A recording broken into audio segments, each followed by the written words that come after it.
Your results from your MyPlan personality profile will help you become aware of your personality preferences.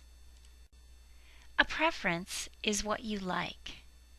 You may like or prefer peppermint candy over butterscotch. Your preferred way of functioning is what's more comfortable, automatic, and feels more competent for you. A good example of this is if you are right-handed or left-handed. Whatever preferred way you like to sign your name, go ahead and do that with your either right or left hand. Then switch the pen to your other hand. Try to sign your name exactly the same. This is a good way to demonstrate a preference. There are no right or wrong answers for preferences, and we use personality preferences to understand ourselves better, what we prefer, and why we behave the way we do. This also has very important information about what kind of majors or careers we are more likely to enjoy. Personality preference results describes our preferences only. This is not a skills test or an IQ test. And we always approach it from a standpoint that all personality preference types are equally important. In fact, we need our opposite. You have been given a 4-letter type, your personality preference type. It's one of these 16 types, and we are going to go into more detail about what each of these letters represent. There are 4 aspects of personality preferences. The first area is measuring how we like to interact in the world, where we direct our energy, and where we get our energy from. So the first letter in your type is either E or I, representing extroversion, the external world, or introversion, the internal world. The next letter, or personality preference area, represents how we prefer to gather information, what kind of information we naturally notice and remember. So you received either an S or an N, sensing for S. You rely on facts to gather your information, or N, which represents intuition, which relies on interpretation. The third personality preference that we look at is how you prefer to make decisions. T for thinking, or F for feeling. And the last area is how do you prefer to approach life in general? Are you more structured or more spontaneous? J for judging, which refers to structure. P for perceiving or spontaneity. J, judging, in this context does not mean judgmental. It refers only to structure. And perceiving does not mean perception. It refers to flexibility and spontaneity. These are the 4 areas or aspects of personality preferences. Now let's look in more detail about each of these different areas. We're going to start with extroversion, introversion. How do you like to interact in the world? Where do you direct, and where do you get your energy from? Extroverts are energized by other people. They love external experiences. They're the party people. Introverts are energized by inner resources. They are energized by internal experiences, and they get charged by being alone. Extroverts love to jump in. They prefer action over reflection. Introverts love reflection. That is where they get their energy from, and they tend to prefer reflection over action. Extroverts express thoughts and emotions freely. They experience life by verbalizing it. They may be at the risk of saying too much. Introverts keep thoughts and emotions private. They experience life through reflection.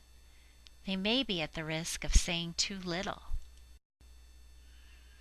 When we look at work preferences, extroverts love variety and action. They become impatient with slow-moving projects. They like to act quickly and they welcome diversions. They get ideas from shouting out ideas, brainstorming, and they like having people around. Introverts, on the other hand, prefer quiet for concentration, and they like working on one project for a long period of time. They think a lot before they act, and they find interruptions intrusive.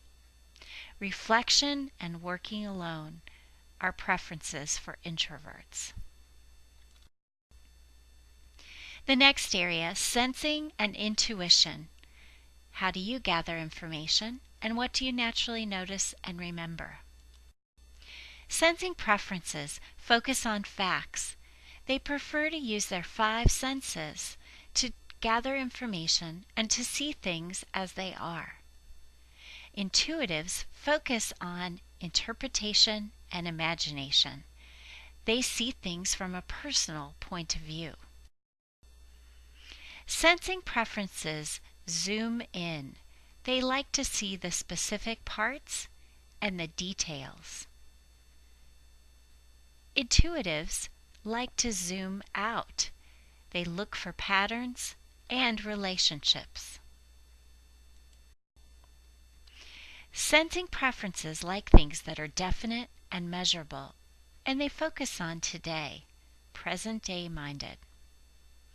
Intuitives like opportunities to be inventive, and they look to the future for possibilities.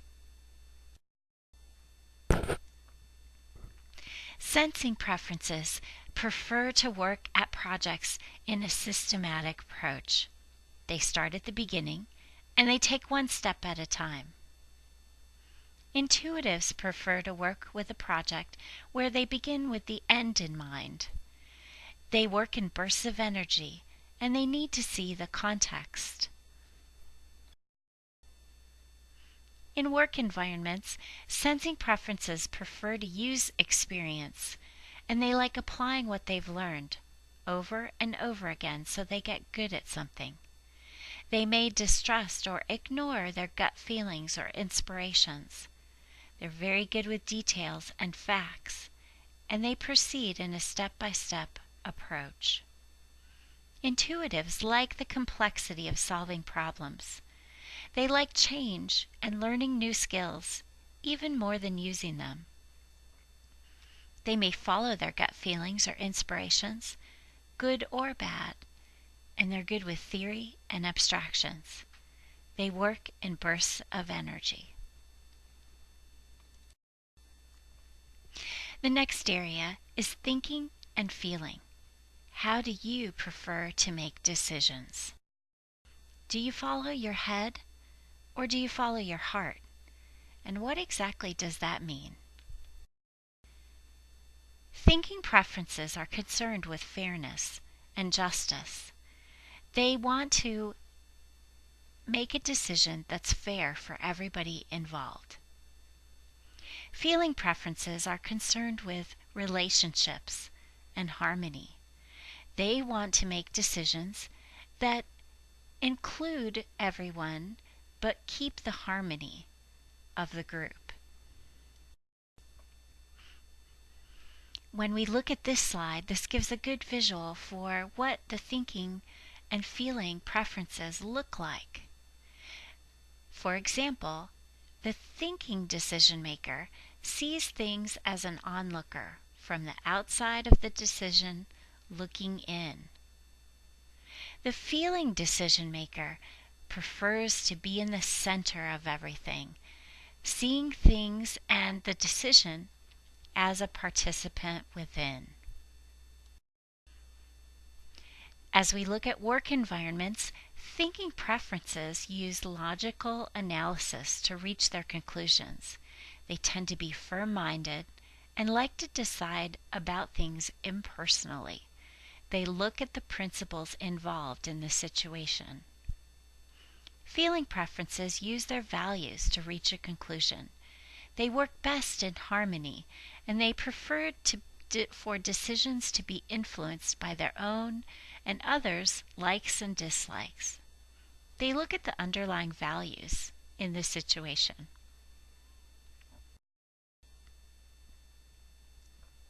The last area is judging and perceiving. How do you approach life in general? Do you prefer more structure or more spontaneity?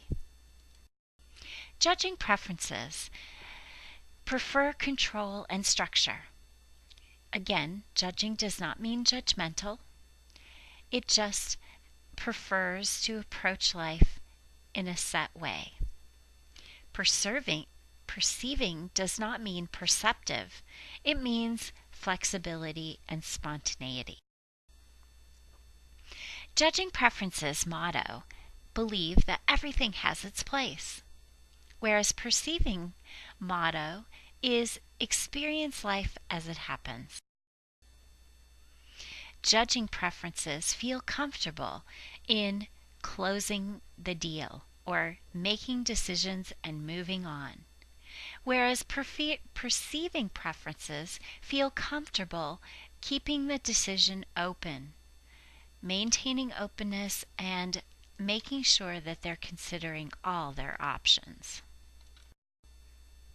When it comes to work environment, judging preferences work best when they can follow their plan, that they have structure and they can go with their schedule. They like to get things settled and finished. They reach closure and they like to use a list to prompt their actions. Perceivers prefer flexibility. They enjoy change in their work. They like to leave decisions open, and they tend to be curious about new information. They postpone decisions while searching for additional options. As you consider these slides and this information, make sure to review your Personality Preferences My Plan report. The key is to ask yourself, does your profile represent you? Is this information accurate for you? Does it describe you? And then also review the list of career fields and job titles. Would you consider any of the suggested careers? If you have questions or you feel like the assessment results were not helpful or accurate, please call for an appointment. The staff at the Center for Career